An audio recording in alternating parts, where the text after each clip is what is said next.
Hello children, welcome back to my channel. In our previous video we have completed self practice 15C. Today we are going to start next topic, that is profit and loss. So what is profit, what is loss, and how we will calculate it, we are going to learn. So let's start. First of all, few lines are given here. Let's see what are these. A shopkeeper bought a mobile phone for rupees 28,000 and sold it to you for rupees 31,000. Did he earn or lose money? Here is a question that a shopkeeper bought a mobile phone. एक shopkeeper एक mobile phone लाता है 28,000 का and sold it to you for 31,000 और तुम्हें 31,000 का उसको बेच देता है. डिड ही अर्न और लूज मनी, तो उसने मनी अर्न किया या लूज़ किया, यानी उसको प्रॉफिट हुआ या लॉस हुआ, उसे फ़ायदा हुआ या नुकसान हुआ. इससे पहले कि हम ये फाइंड आउट करना सीखें, पहले यहाँ जो दो टर्म्स दी हुई हैं उनको हम पढ़ते हैं. बिफोर आंसरिंग द क्वेश्चन, इस क्वेश्चन का आंसर देने से पहले let us understand two very simple terms. तो बहुत ही सिंपल टर्म्स हम पढ़ लेते हैं. First is cost price. The amount of money which you pay to buy an article is called the cost price, written as CP. Cost price क्या होता है? द अमाउंट ऑफ मनी, जितना money आप किसी चीज़ को खरीदने के लिए देते हैं वो होता है उसका कॉस्ट प्राइस, और उसको शॉर्ट में लिखते हैं CP. ठीक है. Another is selling price. The amount which you receive from the customer by selling an article is called the selling price, written as SP. और जब हम किसी को कोई चीज़ देते हैं उसके बदले में जो हमें मनी मिलता है वो होता है उसका selling price. In short it is written SP. ठीक है. नाउ अब अपने क्वेश्चन पे वापस हम चलते हैं. You can very well see that, आप ठीक अच्छे से आपको ये समझ में आ रहा होगा कि 31,000 जो कि शॉपकीपर का सेलिंग प्राइस है इज़ ग्रेटर देन रुपीज़ 28,000 जो कि शॉपकीपर का कॉस्ट प्राइस है. इट मीन्स शॉपकीपर ने जब उस मोबाइल को ख़रीदा है, जब उसको बाय किया है, तब उसने 28,000 रुपीज़ खर्च किए, यानी मोबाइल को ख़रीदने के लिए उस शॉपकीपर के 28,000 रुपीज़ खर्च हुए. उसी मोबाइल को जब शॉपकीपर ने किसी कस्टमर को बेचा तो उसने उससे 31,000 रुपीज़ लिए, यानी ख़रीदते समय उसे 28,000 रुपये देने पड़े थे, पर जब उसने उस मोबाइल को बेचा तो उसको 31,000 वापस मिले. तो हियर वी कैन सी कि selling price is more then cost price. That is money he receive is more then money he page, कि जितना पैसा उसने दिया उससे ज़्यादा उसने पाया. सो ही अर्न मनी. इसका मतलब क्या हुआ कि उसने मनी अर्न किया है. The money earn is called profit, और जो उसने मनी अर्न किया है वही हुआ उसका प्रॉफिट, यानी फ़ायदा.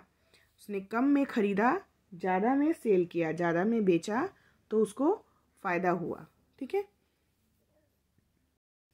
Now so when the selling price of an article is greater than its cost price, a profit is made. कि जब भी किसी आर्टिकल का सेलिंग प्राइस उसके कॉस्ट प्राइस से ज़्यादा होगा, इसका मतलब प्रॉफिट होगा. ठीक है. How much money did he earn as profit. अब कितना उसको प्रॉफिट हुआ, उसके लिए प्रॉफिट के लिए क्या फॉर्मूला है? Profit is equal to selling price minus cost price. जो सेलिंग प्राइस है, जिस प्राइस में उसने बेचा है, उसमें से कॉस्ट प्राइस को माइनस कर देंगे तो हमें मालूम चल जाएगा कि कितना प्रॉफिट हुआ है. ठीक है. सो when the selling price of an article is less then its cost price, a loss is made. और अगर कोई चीज़ ज़्यादा में ख़रीदी जाती है और कम में बेची जाती है तो इसका मतलब लॉस होता है. लॉस को फाइंड करने के लिए कॉस्ट प्राइस में से सेलिंग प्राइस को माइनस कर देते हैं. ठीक है. सो यहाँ बहुत इंपॉर्टेंट, एक पर्पल बॉक्स में बहुत इम्पॉर्टेंट थिंग दी हुई है, उसको याद रखेंगे। When selling price is greater than cost price, जब भी सेलिंग प्राइस कॉस्ट प्राइस से ज़्यादा होगा, देयर इज़ अ प्रॉफिट, तो प्रॉफिट होगा। Profit is equal to SP minus CP। When selling price is greater than CP, जब selling price less than, जब selling price CP से लेस होगा तो लॉस होगा। Loss is equal to CP minus SP।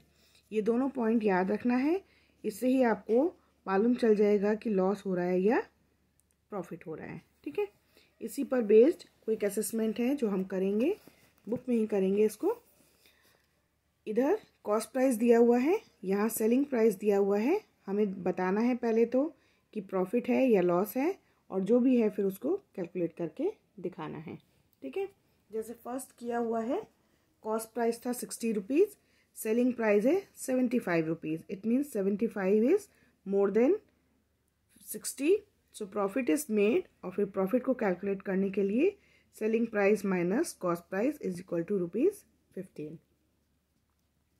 इसी तरह से number 2, cost price is 590 and selling price is 548।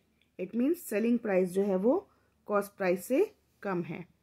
Selling price is less than cost price, so loss is made.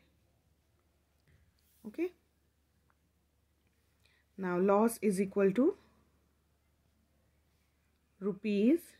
₹590 minus ₹548 is equal to ₹42. Okay, now third is CP is 1175 and SP is 1000. Here again SP is less than CP, so loss is made. SP is less than CP, so loss is made. Loss is equal to ₹1175 minus ₹1000 is equal to ₹175. Now third one, ₹130.50, यानी 130 rupees 50 पैसा is cost price and selling price is 132 rupees 75 पैसा. So here SP is greater than CP, so profit is made, and profit is equal to ₹132.75 minus ₹130.50 is equal to ₹2.25. Okay, now next topic is to find selling price और cost price. Selling price और cost price को हम कैसे find करते हैं? Cost price and profit are given. अगर cost price और profit दिया हुआ है तो selling price is equal to CP plus profit. Cost price and loss are given. अगर कॉस्ट प्राइस और लॉस दिया हुआ है तो SP is equal to CP minus loss. ठीक है, अगर हमें कॉस्ट प्राइस और प्रॉफिट दिया हुआ है तो SP निकालने के लिए हम कॉस्ट प्राइस में से प्रॉफिट को प्लस करेंगे। अगर कॉस्ट प्राइस और लॉस दिया हुआ है तो सेलिंग प्राइस फाइंड करने के लिए कॉस्ट प्राइस में से लॉस को माइनस कर देंगे। नाउ CP कैसे फाइंड आउट करेंगे? अगर सेलिंग प्राइस और प्रॉफिट दिया है तो CP is equal to selling price minus profit. Selling price और लॉस दिया है तो CP is equal to SP plus loss. ठीक है, नाउ इस पर बेस्ड क्विक असेसमेंट करेंगे बुक में ही। यहाँ पर कॉस्ट प्राइस दिए हुए हैं, प्रॉफिट और लॉस दिया है, सेलिंग प्राइस हमें फाइंड आउट करना है। 3 एंड 4 में सेलिंग प्राइस दिया है, प्रॉफिट एंड लॉस दिया है, कॉस्ट प्राइस मालूम करना है। ठीक है, तो अभी जो फॉर्मूलाज हमने पढ़े उन्हीं को यूज़ करके हम इस टेबल को कंप्लीट करेंगे। First one is cost price and profit is given, so selling price is equal to CP plus profit. और SP is equal to ₹550 plus ₹25 is equal to ₹575. Now second one, cost price is given, loss is given. So if cost price and loss are given, then SP is equal to CP minus loss. SP is equal to ₹180.30 minus ₹7.50 is equal to ₹172.80. Now third one, selling price and profit are given. So CP is equal to SP minus profit. So CP is equal to ₹815 plus ₹45 is equal, minus करना है, ₹815 minus ₹45 is equal to ₹770. Now fourth one, selling price and loss is given.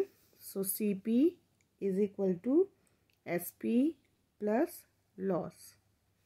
CP is equal to ₹1045.25 plus ₹46.85 is equal to ₹1092.10. Okay, सो दोनों quick assessment हमने solve कर लिए हैं. कल हम सीखेंगे टू फाइंड प्रॉफिट और लॉस परसेंट.